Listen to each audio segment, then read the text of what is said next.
Hello everyone, my name is Carla Venegas and I'm here to talk a little bit about my cultural learning experience. So for this assignment I didn't venture far because I don't have a car nor do I know how to drive.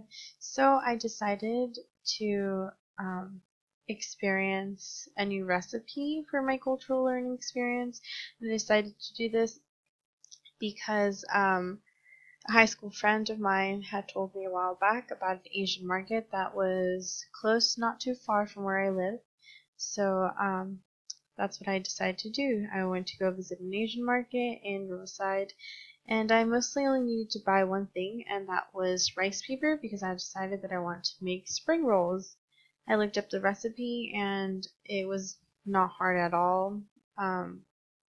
So I went to the Asian market, and the first thing I noticed when I got out of the car were two baskets of chilies on top of the car, and they appeared to be drying, which I thought was kind of strange because usually grocery stores are pretty organized. If their produce have certain locations, like I know that they take into account things such as like fire hazards and stuff like that. So I thought that having chilies on top of a car was kind of random, but anyways, when I pulled up to the supermarket, besides seeing chilies, I was also surprised about how intimidated I felt of being there. I thought I wasn't going to feel the least bit out of place, even though I was going to an Asian market. I thought I was going to feel perfectly normal, but I may have been overthinking things, but I definitely was a little bit intimidated. I went into the store and I noticed that the lighting was dim. Some of the items really need to be restocked, and everything was, of course, written in a different language. Not exactly sure what language it was, or I don't know if it was various language, but definitely looked like some sort of Asian writing. Not an expert, so I don't know if it was Chinese, Japanese, Korean, whatever it was. I obviously could not read it. So I took a look around and there was only four aisles, and the first aisle was like a frozen section, and I recognized things such as dumplings, egg rolls, and wontons. And the second aisle was dedicated to sauces, and I was actually really surprised about how many sauces there were. There seemed to be teriyaki sauces, soy sauces, there was sriracha, there was all these other types of sauces I didn't recognize, but it just took me by surprise exactly how many sauces could fit into one aisle. A small aisle, but a whole aisle nonetheless. And then the third aisle that I visited, or that I saw, was one filled with like candies and snacks, and again I was able to recognize some of the candies and snacks, such as Pocky, I believe it's pronounced, and also those little like cream filled panda cookies that are sold at Target as well. So that was cool to be able to recognize stuff like that. And then the fourth aisle had like miscellaneous items such as household items, and one of the most random things I found there was an ice shaver machine. I thought that was pretty cool. And then in the middle of all these four aisles was produce, and the produce didn't look too fresh to me, so I didn't really take a double look at that. So after I had like looked around, um, I went to go get the rice paper, and then I went to go check out, and that was about it. The trip wasn't too long.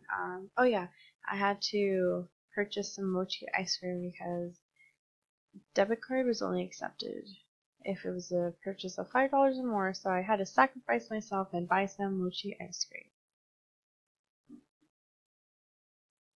So what I did when I got home was I cooked up some chicken, cut up some cucumbers, shredded carrots, and got a few pieces of lettuce. I seen spring rolls also, like, they have cabbage and like bean sprouts and like other sorts of vegetables, but I'm very picky with vegetables, so I just chose what I liked. And once I had all my ingredients set out, I took the rice paper and dipped it in warm water for about 10 seconds. And then after the 10 seconds, you're supposed to place everything on it and wrap it like a burrito. And I thought that was going to be pretty easy, but I was wrong. It took about 3 tries to get the spring roll to look sort of decent, and I think the most difficult part was that once the rice paper became wet, it sort of had a stickier consistency, so it was difficult to lay it out flat. And so just folding it was a real big challenge. Luckily, the second spring roll wasn't too very difficult to make, but I'm only saying that because my mom helped me out, and she's way better at these things than I am. So we only made 2 spring rolls, and that was okay with me because I mostly just wanted it for this cultural learning experience. So me and my mom had one each, and we both agreed that they came out pretty good. I just used soy sauce to dip it into it, and that's about it. And next time, though, I will try to make a different sort of sauce. There was a lot of rice paper left over, so definitely will be making spring rolls in the future for dinner or something like that. Now to the reflective part of this all. So looking back at my visit, I definitely noticed a couple of things in regards to differences in culture and just overall appearance of a person. I know, like I said before, that when I got there, it felt out of place, especially when everyone except my boyfriend and I were Asian at the store, and I know that we definitely stood out. Surprisingly, one of the first things that came to my mind when I noticed that was a sort of memory from back when I was younger in high school. I remember that the popular stores that a lot of Latinos went to were places such as Maxi Foods, Cardenas, and El Tapatio. And I know that whenever I saw someone that was not Latino at those stores, I would do a double take back. So I just find it very interesting and sort of really crazy how our appearance can divide us, even to the extent that at a supermarket, like someone will do a double take back at you because it's just a supermarket. We all need food to survive, yet we find it so strange that that people from different cultures and backgrounds go to places that are not targeted at their specific backgrounds. Another thing that came to my attention was the customer service provided to me. The Asian lady at the front counter was not very welcoming. She didn't offer a smile.